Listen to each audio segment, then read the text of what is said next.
Saudações ortopédicas, bem-vindos a mais um encontro científico de alto nível dos ossos do ofício. Um estudo passivo para estimular você a navegar no livro-texto já sabendo quais são os pontos fundamentais onde se deve fixar sua âncora. Curta, comente e compartilhe com seus colegas e combinem estudar juntos, tipo um clube de discussão ossos do ofício. Estudo em grupo ajuda a fixar mais o tema, quem ensina mais aprende melhor. Agora chega de papo introdutório, larga o Instagram e o TikTok e foca no áudio escutando na academia, no carro, na cozinha ou no repouso do plantão. Hoje seus colegas de plantão seremos sênior e júnior. O nosso pontapé inicial para o seu estudo ativo no livro-texto será o tema Fraturas do Anel Pélvico, primeira parte. Sendo muito honesto, quando o pessoal do trauma aciona a sirene, avisando que está chegando um politraumatizado com suspeita de colapso de anel pélvico, o clima lá na sala de emergência muda na hora. Muda mesmo, né? O negócio fica tenso. Fica. E precisa mudar. Porque, a gente não está falando só de uma falha estrutural do osso. É uma verdadeira corrida contra o relógio. O paciente pode literalmente sangrar até a morte num espaço morto que a gente nem consegue ver. Exatamente. E é por isso que essa nossa discussão de hoje é tão densa e fundamental para o colega residente. O médico que está se preparando para a prova de título de especialista em ortopedia e traumatologia tem que largar aquele pensamento raso de só, colar osso. Com certeza. Tem que ver a pelve como o epicentro de uma catástrofe sistêmica. Isso. Então, para a gente construir um raciocínio bem lógico, vamos seguir o caminho do paciente na emergência. Ele acabou de dar entrada. A literatura é bem clara sobre o perfil desse paciente, né? Aquela famosa distribuição bimodal. A epidemiologia dita toda a nossa estratégia aí. A gente tem dois cenários totalmente opostos. No primeiro pico dessa curva bimodal, a gente tem aquele paciente jovem, ali nos seus 20 a 30 anos, que sofreu um trauma de altíssima energia cinética. Aquele acidente de moto grave, capotamento. Exato. O anel pélvico só sofre solução de continuidade nesses casos porque a força aplicada foi um absurdo. E do outro lado da curva, com o envelhecimento da população, a gente vê muito paciente idoso. Nesses casos, o osso já tem uma degeneração condral e osteoporose severa. Nossa, sim. Uma queda da própria altura no banheiro já causa uma lesão por fragilidade óssea, né? Pois é. E o grande ponto de atenção no paciente jovem de alta energia é que o manejo não é exclusividade nossa da ortopedia. A mortalidade não vem porque o osso fraturou. Vem do choque hemorrágico, né? Exato. Choque hemorrágico agudo e as lesões multissistêmicas. O cara tem trauma crânioencefálico, contusão no pulmão, laceração no fígado, no baço. É um trabalho em equipe. Com certeza. E a nossa primeira arma, antes de pedir qualquer exame moderno, é o bom e velho exame físico, certo? A inspeção inicial já grita o nível de urgência. E como grita? O cirurgião tem que olhar os membros inferiores. Se tem uma discrepância muito grande no comprimento das pernas ou uma simetria com rotação externa severa, a gente já sabe que teve uma falha rotacional ou vertical feia ali. Mas o que mais dá medo num plantão de madrugada são os sinais daquele sangramento retroperitoneal. Porque a pelve rompe, mas o sangue não vaza para o chão, né? Ele fica dissecando os planos da fáscia. É aí que a gente tem que caçar o sinal de Gray-Turner. Que é aquela equimose clássica nos flancos. Isso, e mais para baixo o sinal de Destot. Ah, bem lembrado. O sinal de Destot, é aquele hematoma bem franco na região do escroto e do períneo. O sangue desce pela gravidade mesmo. Viu o Destot, já sabe que tem uma instabilidade hemodinâmica oculta gigante. E já que você falou em períneo, a gente entra na regra de ouro da propedêutica pélvica, né? A busca ativa por solução de continuidade abreta que está escondida. Armadilha de prova e de plantão. O residente fica tão focado no choque que esquece de calçar a luva e fazer o toque retal e o exame vaginal. E a gente sabe, o impacto gera espículas ósseas que cortam como facas. Elas perfuram o reto, a vagina, e o paciente não tem um rasgo na pele, mas tem na mucosa. E ignorar isso é sentença de morte, né? Fatal. Se não diagnostica a comunicação correta, as fezes contaminam aquele hematoma imenso. Vira uma lesão classe 3 aberta com contaminação fecal. A mortalidade vai para 44%. quase metade. Pois é, o paciente morre de sepse polimicrobiana, não de sangramento. Tem que fazer o toque. Achou contaminação, é colostomia de emergência para derivar o trânsito. Perfeito! Seguindo nas lesões associadas, o trato geniturinário é outro que sofre muito. Imagina a cena. O politraumatizado chega e a equipe tenta passar uma sonda transuretral de alívio. Só que tem hematúria macroscópica no meato. É sangue puro. Isso é alerta vermelho, né? Alerta vermelho total. Passa a sonda às cegas com sangue no meato ou próstata flutuante ao toque é iatrogenia grave. Você transforma uma laceração parcial da uretra numa ruptura completa. Nossa, e qual o protocolo correto, então? A gente contraindica a sondagem e pede uma uretrografia retrógrada dinâmica. Injeta contraste suavemente para mapear a uretra. Maravilha. E subindo para a bexiga, a gente tem uma divisão clínica muito clara na evidência, intraperitoneal e extraperitoneal. Sendo bem direta, por que a conduta muda tanto de uma para outra? Bom, é pura física de compartimento, sabe? A lesão interperitoneal é na cúpula da bexiga. Rompeu ali, a urina vaza direto para a cavidade abdominal. Peritonite química na hora.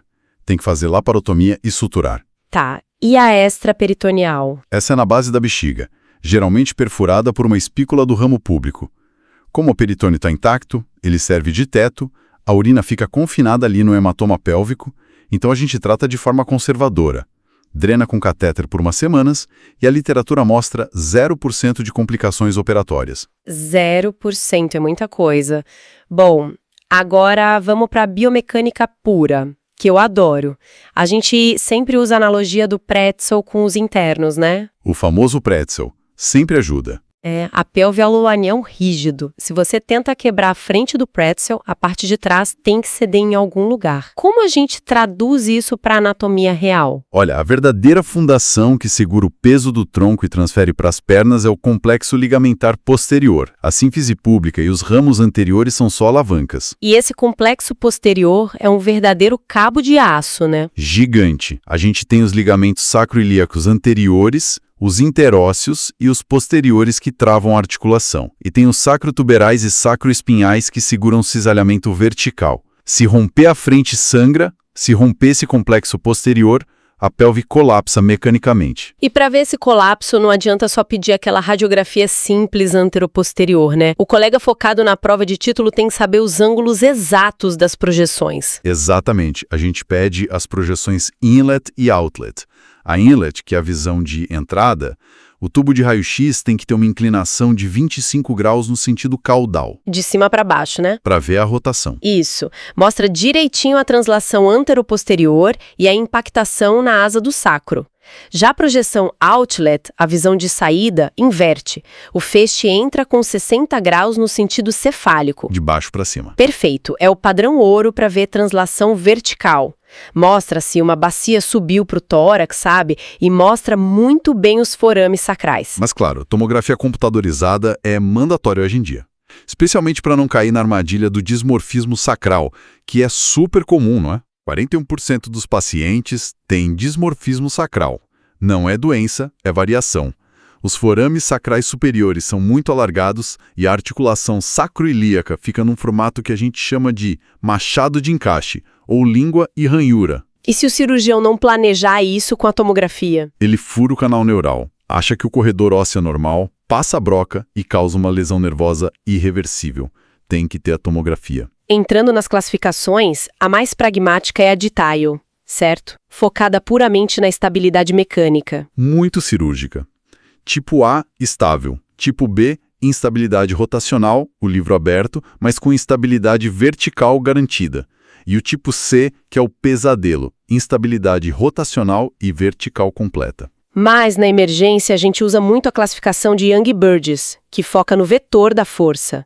A compressão anteroposterior, por exemplo, tem uma sequência muito clássica de lesão, né? É um efeito dominó. Começa rompendo a sínfise púbica, se a energia continua, vai rasgando o assoalho pélvico, secciona os sacrotuberais, depois os sacroespinhais e, por fim, rompe os sacroilíacos anteriores. É aí que a pelve escancara e o volume de sangramento cresce absurdamente. Verdade. mas a compressão lateral é a mais comum. E o subtipo 3, aquela pelve varrida pelo vento, é assustadora, porque o perigo nem sempre está só na pelve. Bem pontuado. O trauma é tão violento que 50% desses pacientes com a pelve varrida pelo vento chegam com trauma crânioencefálico grave associado. Metade deles. Metade. O cara chega entubado e sedado.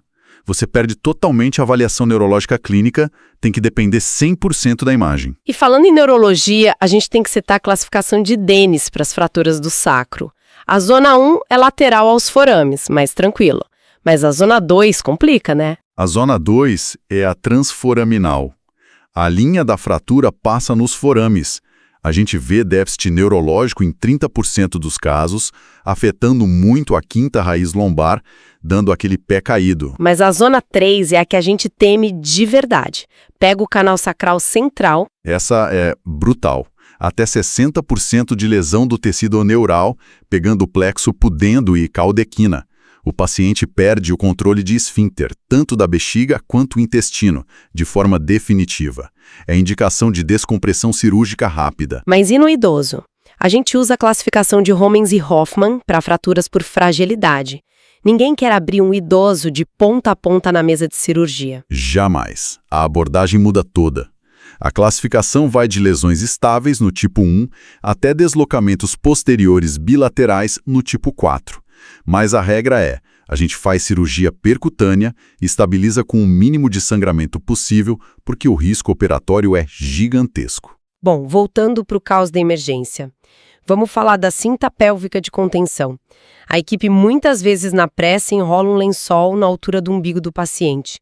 Isso está muito errado, não tá? Um erro mecânico grave. A cinta tem que ficar obrigatoriamente sobre os trocânteres maiores do fêmur, porque aí você usa o fêmur como alavanca para rotacionar o osso ilíaco internamente. Isso sim fecha o anel, reduz o volume e induz o tamponamento. Mas tem limite de tempo para essa cinta, né? Não pode esquecer ela lá. O limite é de 24 horas. Se passar disso, a isquemia causa uma necrose de pele terrível, de espessura total. E tem que ter cuidado para não super reduzir uma compressão lateral também, né? Nossa, sim. A bacia já está esmagada para dentro. Se apertar mais a cinta, você empurra o osso quebrado direto para dentro da bexiga. Tem que avaliar bem. Tá. Paciente está com a cinta no lugar certo, mas a pressão continua caindo. A grande encruzilhada, como a gente difere o sangramento venoso do arterial, a conduta cirúrgica é oposta. 80 a 90% é sangramento venoso, vindo do plexo pré-sacral e do osso esponjoso fraturado. O osso chora sangue mesmo. Nesse caso, a salvação é o empacotamento pélvico retroperitoneal, compressão mecânica direta com compressas. Certo. E se for aquele azar de 10% de ser sangramento arterial? Aí o empacotamento não segura. O padrão ouro é mandar para angiografia para embolização. E a grande vilã anatômica de prova, a artéria glútea superior. É um ramo da artéria ilíaca interna que rasga quando passa lá no forame isquiático maior. Excelente dica de prova. Agora, digamos que o paciente estabilizou. Tratamento conservador ou operatório? Aquele paciente com compressão lateral grau 1, o raio-x está lindo, mas ele não consegue nem sentar de tanta dor. O que a gente faz? Isso é instabilidade oculta. O raio-x estático mente. A gente tem que levar para o bloco e fazer uma avaliação fluoroscópica sob anestesia. Bloqueia a musculatura e aplica força real a uma bacia. Rodando internamente e externamente. E o limite cirúrgico é qual? Se os ramos públicos tiverem uma sobreposição de mais de 1 centímetro, a lesão é declarada instável. Acabou o conservador, a indicação vira cirúrgica. Sensacional! Para garantir que essa densidade toda não evapore da cabeça dos colegas, vamos fazer nosso bate-volta take-home message. 20 pontos fundamentais. Preparados? Vamos lá. Ponto 1. Epidemiologia. Distribuição bimodal, jovens com alta energia, idosos com fragilidade. 2. A mecânica principal de estabilidade depende do quê? Do complexo ligamentar posterior. É a fundação da pelve. 3. Qual a causa real de mortalidade? Choque hemorrágico agudo e lesões associadas, principalmente na cabeça e abdômen. 4. Qual exame físico não pode faltar de jeito nenhum? Toque retal e vaginal, para descartar aquelas soluções de continuidades ocultas. 5. O que indica o sinal de Destolt? Hematoma no escroto ou períneo. Grita pra gente que tem hemorragia retroperitoneal maciça. 6. Paciente com hematúria macroscópica. Pode passar sonda? De jeito nenhum. Tem que fazer uretrografia retrógrada dinâmica primeiro. 7. Projeção radiográfica inlet. Quantos graus? 25 graus caudais, avalia rotação e translação antero-posterior. 8. E a projeção outlet? 60 graus cefálicos, para ver a translação vertical dos hemienéis e os forames. 9. Dismorfismo sacral ocorre em quantos por cento? E qual o perigo? 41%. Formato de machado de encaixe. Exige tomografia para não furar nervo. 10. Classificação de Tile se baseia no quê? Na estabilidade. A é estável, B é instabilidade rotacional e C é rotacional e vertical. 11. Na classificação de Dennis para o sacro, a zona 2 tem qual risco? 30% de déficit neurológico, principalmente na raiz de L5. 12. E a zona 3 do Dennis? Até 60% de lesão neural, incluindo disfunção esfinteriana terrível. 13. Na compressão anteroposterior, qual a sequência de ruptura? Sínfise púbica, sacrotuberais, sacroespinhais e, por último, sacroilíacos anteriores. 14. Lesão por compressão lateral tipo 3. Qual a grande complicação? 50% tem trauma crânioencefálico associado, altíssima gravidade. 15. Onde a gente posiciona a cinta pélvica. Rigorosamente em cima dos trocânteres maiores do fêmur. 16. E qual o tempo limite dessa cinta? 24 horas, senão a isquemia causa necrose de pele grave. 17. Sangramento na pelve é na maior parte de onde e o que a gente faz? É venoso e ósseo. A conduta rápida é o empacotamento pélvico retroperitoneal. 18. E se o sangramento for arterial, qual artéria e tratamento? Artéria glútea superior. O tratamento é angiografia com embolização. 19. O exame de estresse sob anestesia indica cirurgia quando? Quando revela mais de 1 centímetro de sobreposição óssea nos ramos. 20. Fratura classe 3 aberta com contaminação por fezes. Qual a taxa de mortalidade? Chocantes 44% de morte por sepse polimicrobiana. Perfeito. 20 pontos cravados e para fechar eu deixo uma inflexão provocativa. A curva de idosos com osteoporose só sobe. Nosso protocolo de emergência é ótimo para osso forte, mas nossos implantes não seguram bem no osso frágil. Será que na próxima década o nosso colapso não vai ser lidar com essas fraturas simples nos idosos, ao invés dos traumas de alta energia? É para pensar. Com isso, a gente encerra essa nossa dissecção pesada da literatura. O papo tá bom, mas agora que você fez o estudo passivo, tá na hora do estudo ativo. Pegue uma folha e tente escrever tudo o que você lembra de memória. O que você esqueceu são os pontos fracos, onde deve reforçar. Ouça de novo quantas vezes for necessário e depois tente ensinar a um médico interno. E, finalmente, você vai para o livro-texto com o mapa e a bússola. Bem orientado. Bem, por enquanto é só, pessoal. Hasta la vista, we will be back. Bye bye.